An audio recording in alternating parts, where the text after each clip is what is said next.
Toda transformação começa com uma perda. Algo se desfaz, se dissolve e nos deixa vulneráveis diante do desconhecido. Mas é nesse vazio que a alma volta a respirar. Eu sou a Natália e sejam bem-vindos a mais um episódio de Amiga Mística. Hoje vamos mergulhar no mistério da morte, não como fim, mas como transformação e passagem. Falaremos sobre o ciclo vida, morte, vida, exploraremos o conto da Mulher Esqueleto, do livro As Mulheres que Correm com os Lobos, de Clarissa Pinkola Estés, e faremos a correlação com o arcano maior, a morte, e como esses símbolos se manifestam nas mudanças inevitáveis da vida, como, por exemplo, mudar de casa, mudar de fase ou atravessar a crise dos 30 ou a crise dos 25 ou dos 35, a gente sempre está em crise, não é mesmo? Bem, na natureza, nada realmente morre, tudo se transforma. Esse é, inclusive, um dos princípios da ciência. Então, a explicação desse conceito. O ciclo vida, morte, vida é o ritmo natural de tudo que é vivo. Relações, projetos, identidades, fases da vida. Fazendo um paralelo com o livro As Mulheres que Correm com os Lobos. A mulher selvagem, quando desperta, compreende que a morte é parte da criação. Jung falaria da transformação do ego, quando velhas formas de ser precisam morrer para que o self, na nossa consciência, possa emergir mais inteira. Esse processo não é racional, ele é instintivo, orgânico e inevitável. O arquétipo da morte é muito mal compreendido pelas culturas contemporâneas. Vivemos constantemente buscando alívio para uma vida estressante, acelerada e repleta de informações. Não prezamos mais o ato de digerir as informações, porque existe uma urgência e um romantismo em sempre estar em movimento, na busca por algo. Encontramos facilmente alívio em frivolidades rápidas com mais informações. A morte nos ajuda a digerir e processar, bem como pode ser carinhosa, e é por meio dela que temos a renovação da vida.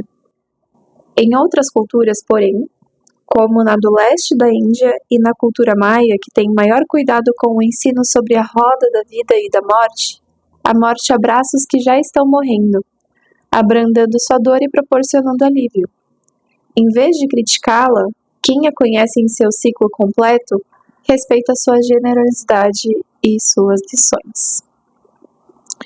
Bem, na cultura hindu, a filosofia do yoga oriental considera que a natureza do corpo e da mente é de tensionar, seja por sobrevivência ou por outros motivos, e que o yoga, como união com o todo, abdicando dos desejos, do desempenho de papéis sociais para a busca plena do autoconhecimento na intenção de estabelecer a conexão com o divino, culmina eventualmente na desassociação do espírito e da carne.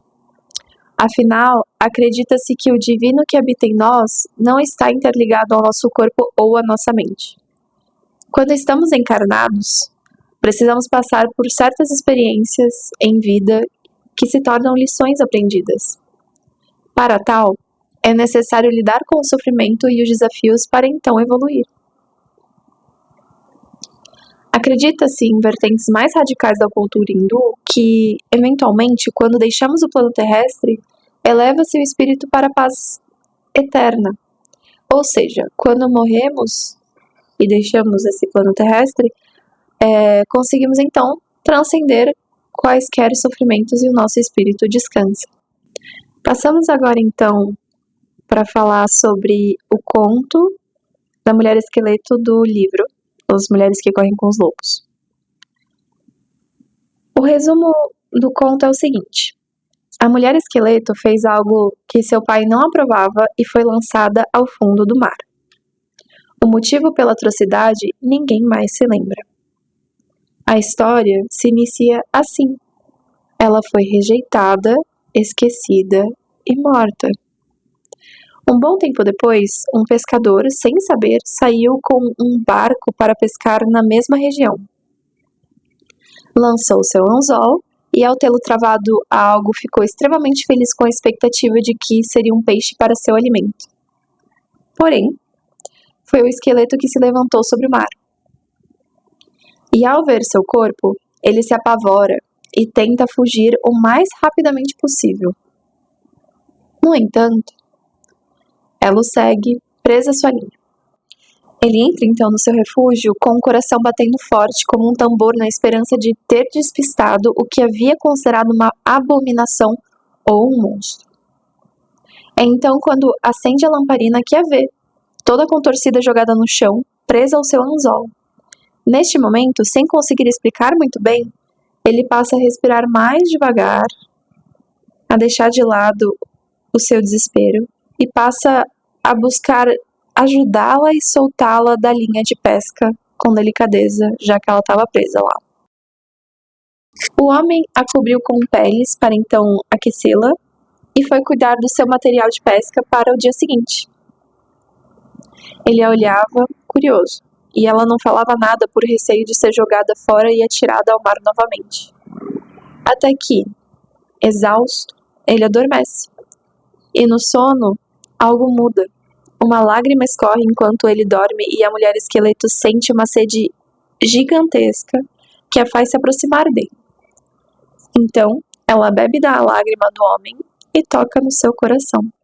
Ela passa a cantar, recobre-se de músculos, órgãos, pele, cabelos e volta à vida. Eles dormem juntos e então ela renasce e ele renasce com ela. Depois disso, sempre foram alimentados pelas criaturas do mar que ela bem conheceu e nunca passaram fome. Esse conto fala especialmente sobre a ciclicidade e a coragem para se encarar o terrível e temível dentro dos relacionamentos. Fala também sobre o que é realmente o amor e o que ele exige. Fazendo uma citação do livro, a incapacidade de encarar a mulher esqueleto e de desenredá-la é o que provoca o fracasso de muitos relacionamentos de amor. Como vemos na história, se quisermos ser alimentados por toda a vida, precisaremos encarar e desenvolver um relacionamento com a natureza da vida, morte e vida. Quando temos esse tipo de relacionamento, não saímos mais por aí à caça de fantasias, mas nos tornamos conhecedores da morte necessária e dos renascimentos surpreendentes que criam um verdadeiro relacionamento. Quando encaramos a mulher esqueleto, aprendemos que a paixão não é alguma coisa que vai se obter, mas sim algo gerado em ciclo e distribuído. É a mulher esqueleto que demonstra que uma vida compartilhada nos fluxos e refluxos, em todos os finais e reinícios, é o que cria um inigualável amor de devoção. O conto tem alguns grandes pontos de reflexão.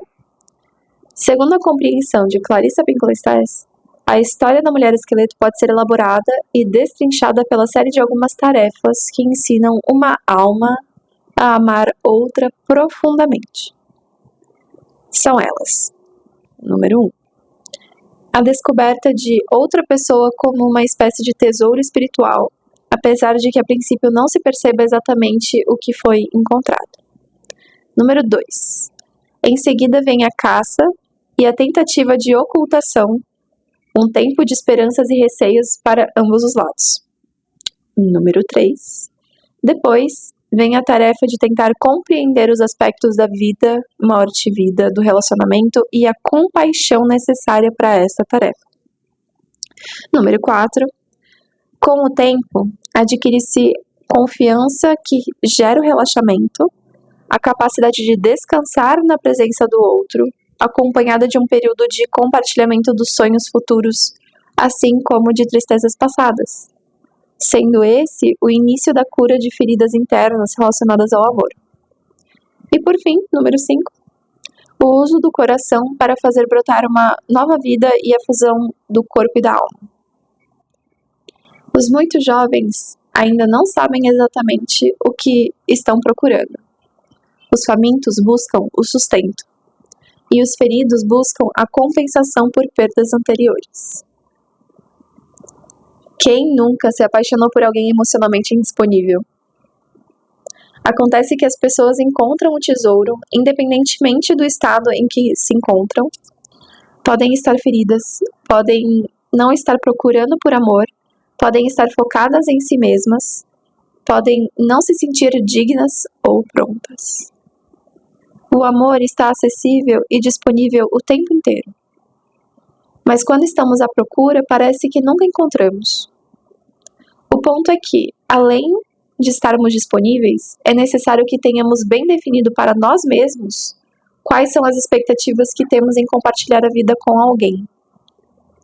Depois de alguns anos de experiência se apaixonando e se desapaixonando, ou tendo o próprio coração partido para então o reconstruir, identificamos que ter alguém implica em um nível de complexidade maior para o nosso dia a dia. Afinal, acabamos envolvendo as pessoas que amamos, a rotina e os hábitos e principalmente a projeção das nossas expectativas e dos nossos sonhos. Quando é o caso de se deparar com um tesouro, cabe a você o trabalho de não ignorar o que vem à tona, de reconhecer e de refletir com cuidado e responsabilidade afetiva o que fazer a respeito. A transformação do relacionamento é um caminho de autoconhecimento também. Precisamos deixar algumas coisas morrerem. Nossas expectativas superficiais, ilusões e a ambição de que tudo seja lindo e feliz o tempo inteiro. Só assim abrimos espaço para nos tornarmos disponíveis para investigar o que realmente existe tanto em nós mesmos como no universo que é a outra pessoa. Hoje em dia, acredita-se que pelo volume de informações que lidamos e pela velocidade com que nos adaptamos a viver, as relações também sofreram fenômenos similares, tornando-se mais efêmeras, líquidas. Existem diversos livros sobre isso. Agora, as pessoas se conhecem por aplicativo. E convenhamos que dá uma preguiça descomunal em nutrir uma conversa com um desconhecido até ver se há disponibilidade ou interesse mútuo. Falei para uma menina outro dia que reclamou sobre o mapa da fome das mulheres, que está muito difícil para a mulher hétero. Risos. Assim, não discordo. Mas lembro de ter dado um conselho não solicitado que ela provavelmente não ouviu, de que era necessário ter a disponibilidade de realmente conhecer alguém e se deixar ser conhecida também. Para conhecer alguém com quem se relacionar, é necessário disposição de ter conversas desagradáveis e disponibilidade para se permitir ser acessado, mesmo quando em lugares vulneráveis. Ultimamente, ando achando injusta a comparação com os amores que vemos das gerações anteriores. São contextos e valores envolvidos completamente diferentes. E minha opinião controversa é de que não é melhor ou pior, só diferente. Sei de casais que estão juntos há muitos e muitos anos, mas não se gostam mais um do outro. Apenas se toleram. A burocracia de se separar é tão incômoda e o status de divorciados é tão medonho que eles ficam. Sei de casais que tiveram a coragem de se separar e até serviram de exemplo para outros. Casais que deram certo por um tempo, insistiram em permanecer e, eventualmente, as diferenças se tornaram irreparáveis. Mas sei de casais que, mesmo com essas diferenças e de às vezes pensarem em terminar ou em se separar, escolhem juntos atravessar essas diferenças e, humildemente, optam por abrir mão de sua razão ocasionalmente em prol do relacionamento ou do bem-estar do outro. Isso é amor. A escolha diária, mesmo quando as coisas estão difíceis. Amar os prazeres é fácil. Já amar de verdade exige um herói que consiga controlar o seu próprio medo. Essa é uma citação do livro também. E quando amar a outra pessoa não é o suficiente? Acontece de casais se separarem mesmo se amando. Não basta apenas o amor, dar apoio ou estar disponível quando precisarem. É necessário se familiarizar com os ciclos de vida e morte, e na medida em que forem vivenciando ciclos, compreender de uma visão mais distanciada que são apenas isso, ciclos. O conto da mulher esqueleto nos ensina o ponto-chave da lição com o simbolismo da lágrima. A lágrima representa a inocência, os sonhos e o poder criativo de uma pessoa. é também um sintoma de feridas abertas. O ponto-chave é se permitir reconhecer quando o terreno interno se encontra árido, desnutrido, quando sentir saudade de um outro momento de bem-estar psíquico e principalmente ter a coragem de ser sincero e reconhecer quando sente solidão, mesmo dentro de um relacionamento. Apenas enfrentando essa dor, investigando pelas beiradas os gatilhos e os motivos que te conduzem a reagir automaticamente de certa forma, é quando pelo menos uma pessoa do casal torna possível o caminho de cura pessoal e do cultivo do relacionamento, criando intimidade assim com um dos ciclos de morte. Além disso, ainda dentro do ponto-chave, é necessário fé e confiança na outra pessoa, permitindo que essa dor visceral seja acessada para que possa ser acolhida e compreendida pelo outro. A cura do relacionamento ferido começa quando criamos a coragem de investigar as nossas próprias feridas. Demonstramos compaixão e resiliência de compreendê-las e temos a paciência de explicá-las para quem amamos. Esta tarefa é nossa responsabilidade. Se os dois dentro do casal fizerem a sua lição de casa, o amor pode não bastar, mas a intimidade e a conexão estabelecidas um com o outro se tornam base sólida para a parceria. E tem outra coisa. Talvez você não possa esperar que o outro faça a sua lição de casa primeiro. Às vezes fica uma espera de que a outra pessoa queira se desenvolver junto. Então, nesses casos, devemos ser o exemplo que inspira o outro. Se este for o seu caso, não tente salvar o relacionamento. Busque entender a si mesma como componente vital no relacionamento e como a dinâmica te afeta. O relacionamento serve de espelho para nós. E podemos ficar espantados com alguns comportamentos ou hábitos que nós mesmos fazemos sem nem se dar conta. Quando trabalhamos nós mesmos, transbordamos e sem esforço inspiramos os outros. Em contrapartida, caso reconheça que o tempo de desenvolvimento das próprias questões da outra pessoa não acompanha o seu, isso demonstra indisponibilidade ou indisposição desse parceiro. E de novo, apenas o amor não basta. É sim necessário que os dois estejam disponíveis e dispostos a trabalhar as próprias questões e escolherem conscientemente continuar caminhando juntos o mesmo percurso. Não sei se você já se perguntou isso recentemente, mas que tipo de amor você quer para si mesmo?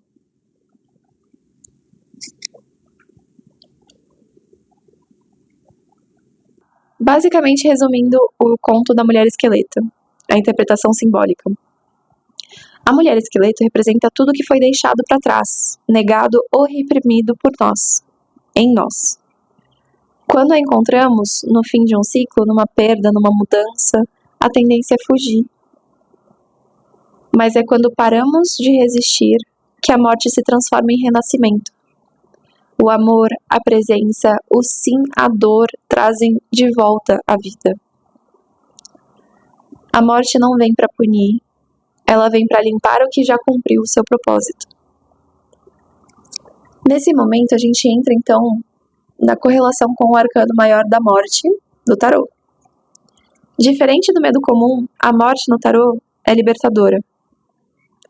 É o arcano da transmutação, o fim de um ciclo e início de outro. O esqueleto, na carta, colhe o que não serve mais, com serenidade. Ele não é o destruidor, mas o jardineiro do inconsciente. Para quem veio ouvir esse episódio de podcast por curiosidade a partir do post do Instagram, sobre a correlação entre os amantes e a morte, é aqui onde estabelecemos o vínculo entre esses arcanos maiores. Os amantes como o amor puro e sublime, o ápice do prazer e a desvinculação do lugar de filho para então assumir a posição dentro de um novo tipo de relacionamento. No início dos relacionamentos, as pessoas entram desavisadas à procura de emoção ou companhia.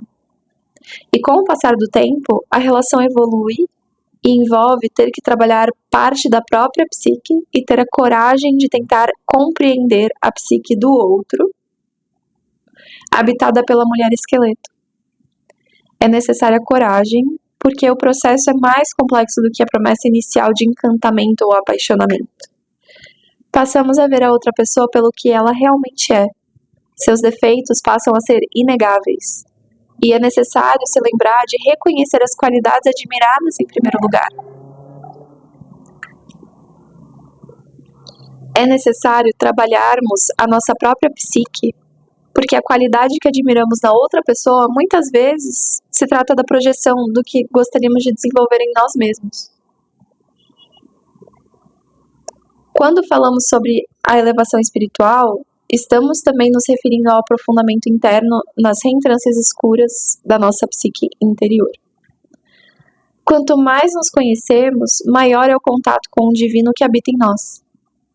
Ou seja, quanto mais nos aprofundamos no abismo, mais alto fica o chamado da espiritualidade.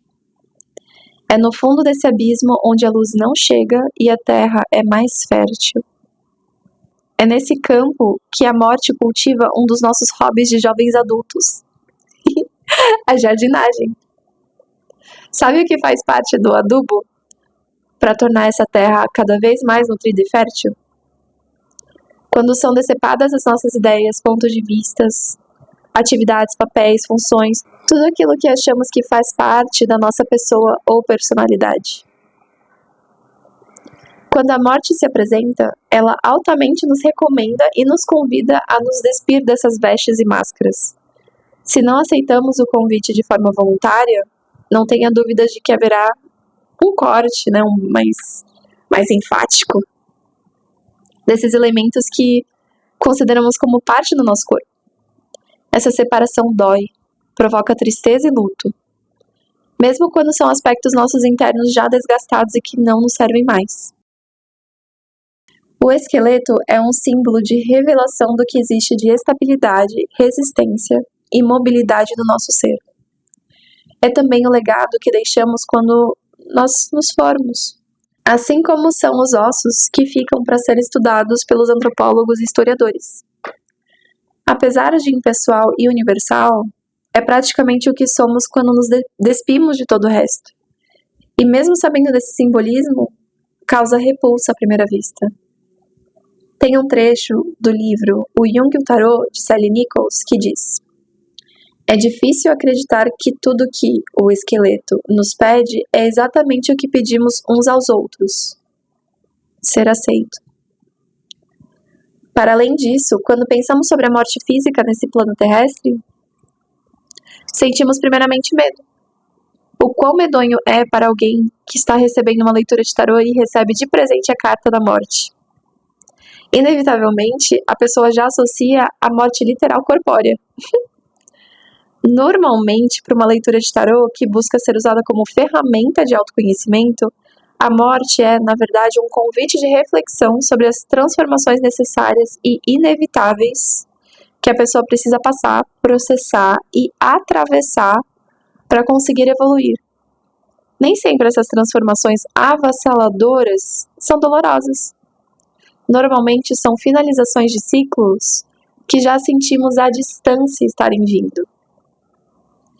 Contudo, segundo Nichols, no livro, seria um equívoco não buscarmos a morte corpórea como um tema a ser explorado. Não que isso vá acontecer a curto prazo com você, viu, inclusive.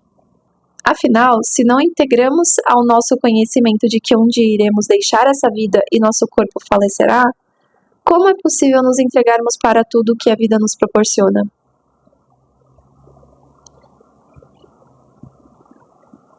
Fazendo uma citação do livro, aceitar tanto a morte quanto o nascimento como parte da vida é tornar-se verdadeiramente vivo. Vir a ser e deixar de existir são a mesma curva. Quem quer que não acompanhe essa curva permanece suspenso no ar e fica paralisado. Se pensarmos que existe uma eternidade ou algo para além da vida que fosse uma jornada, seria seguro presumir que para uma jornada infindável, algum destino desconhecido, é melhor nos desfazermos dos pesos e bagagens que levamos conosco.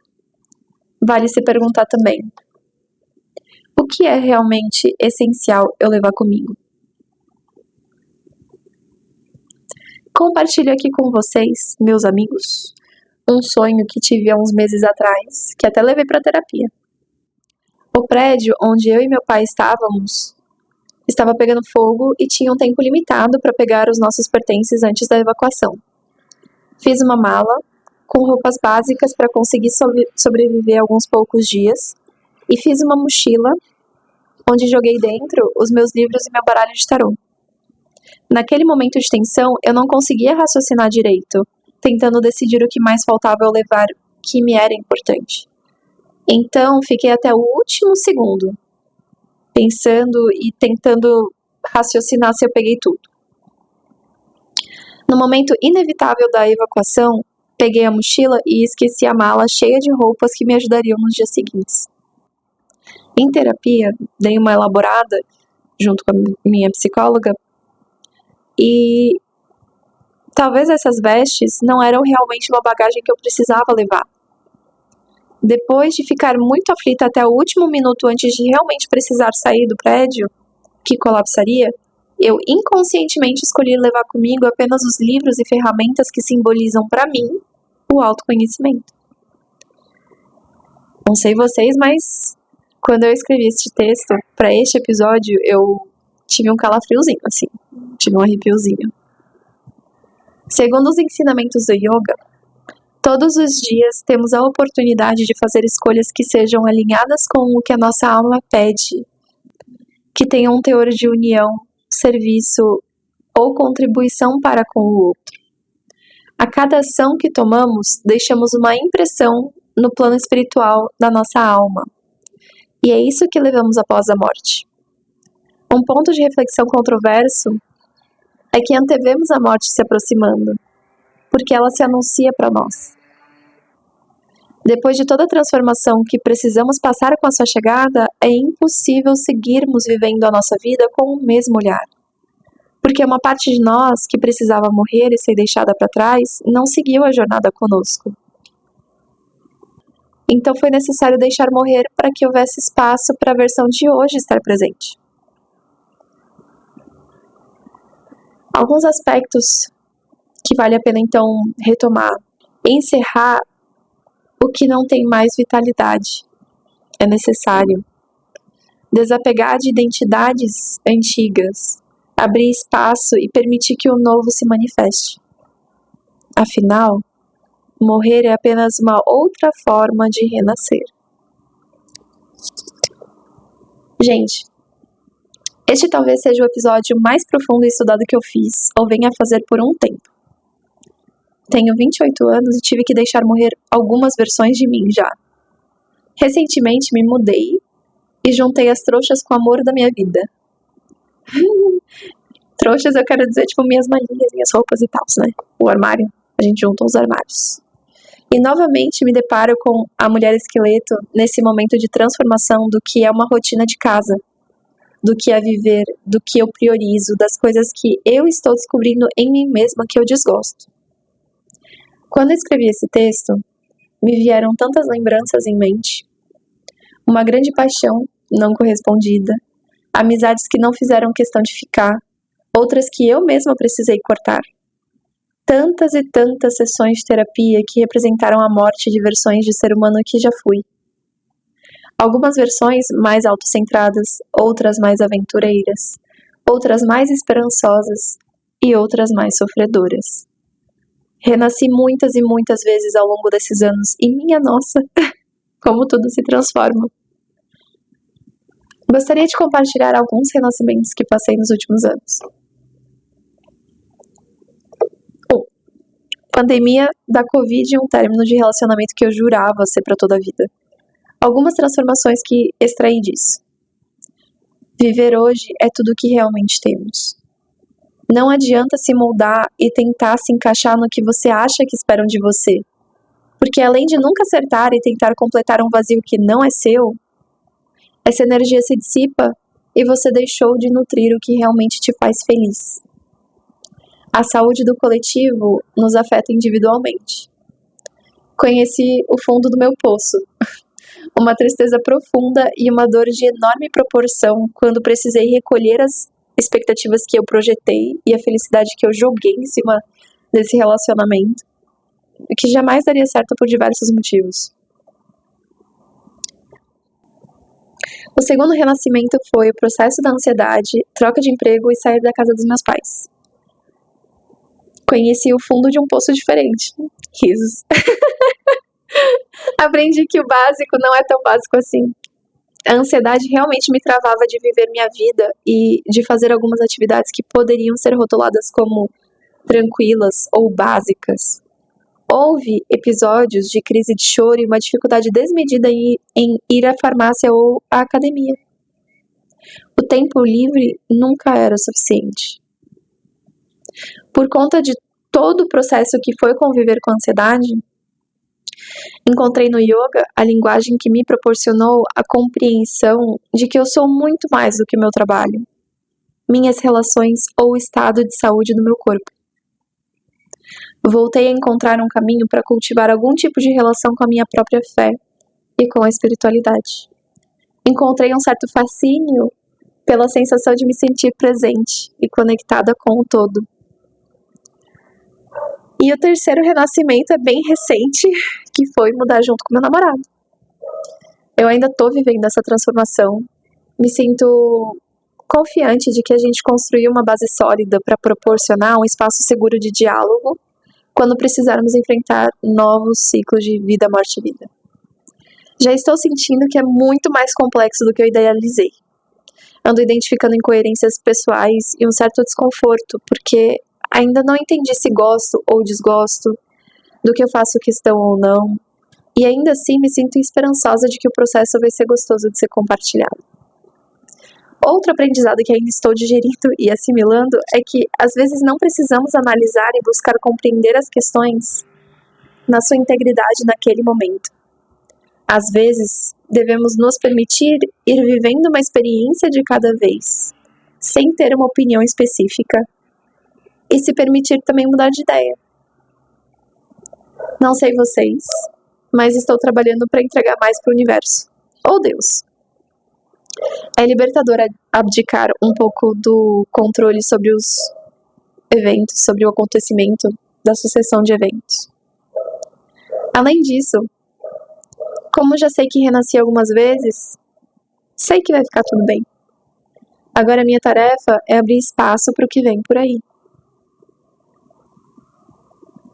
A morte não é inimiga da vida. Ela é o pulso que mantém o ciclo em movimento. Quando algo morre, outra parte de nós desperta e nasce. Deixar ir é confiar que algo mais belo virá. E o fim é sempre o início de uma nova jornada. Convido vocês, então, a pensarem e refletirem sobre as perguntas que a gente fez ao longo desse episódio. A primeira pergunta foi: que tipo de amor você quer para si mesmo? A segunda pergunta foi sobre a bagagem, né? A bagagem que você quer levar consigo mesmo para uma jornada infindável. E quais são as impressões que você quer deixar na sua alma, com base nas suas escolhas no dia a dia. E, por fim, acho que a pergunta mais foda e mais difícil de responder é: o que em mim precisa morrer para que algo novo floresça? Convido vocês, então, a parar para refletir sobre todo esse simbolismo. Foi muito difícil escrever, muito difícil não só porque me acordaram várias coisas e várias lembranças e várias sensações, mas porque foi um episódio que eu realmente estudei muito. Eu correlacionei os dois contos, né, então 2 livros, As Mulheres que Correm com os Lobos, com o livro Jung e o Tarot, para trazer então essa correlação desse simbolismo e da morte, que é algo muito mal compreendido e que as pessoas normalmente temem muito. E aí convido vocês então a refletir sobre essas 3 perguntinhas e recomendo, sugiro, né, que anotem essas respostas em algum papel e revisitem isso posteriormente. Inclusive porque eu pessoalmente gosto muito de escrever, mesmo os sentimentos e pensamentos mais horrorosos daquele momento, que eu julgo serem horrorosos. Porque, posteriormente, eu trago isso na terapia, e quando o momento daquelas sensações todas passa, eu vejo que não era tão ruim assim. E eu já tive a oportunidade de voltar em anotações que eu fiz de 2016, 2017. Então, 8 anos atrás, há bastante tempo. E eu dava risada, assim, dava risada sobre as coisas que eu escrevia, porque eu consegui lembrar vividamente que realmente era eu que escrevia aquilo, eu realmente pensava daquele jeito. E eu penso de um jeito completamente diferente hoje, eu sou um pouquinho diferente hoje. E quando a gente volta nas anotações e a gente lembra quem a gente era e do jeito que a gente pensava e do jeito que a gente falava, isso traz muita inteireza e completude para nós no momento atual.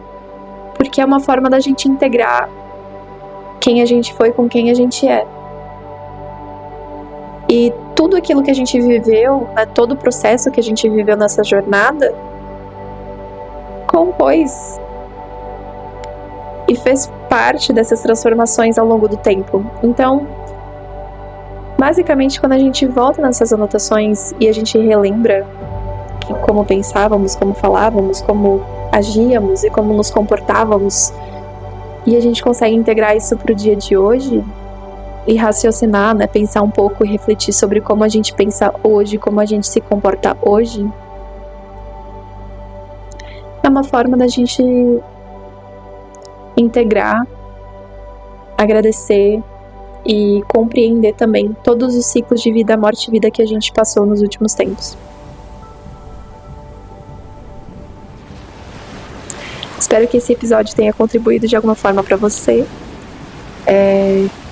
E fica aqui um beijo grande, com carinho, da sua amiga mística.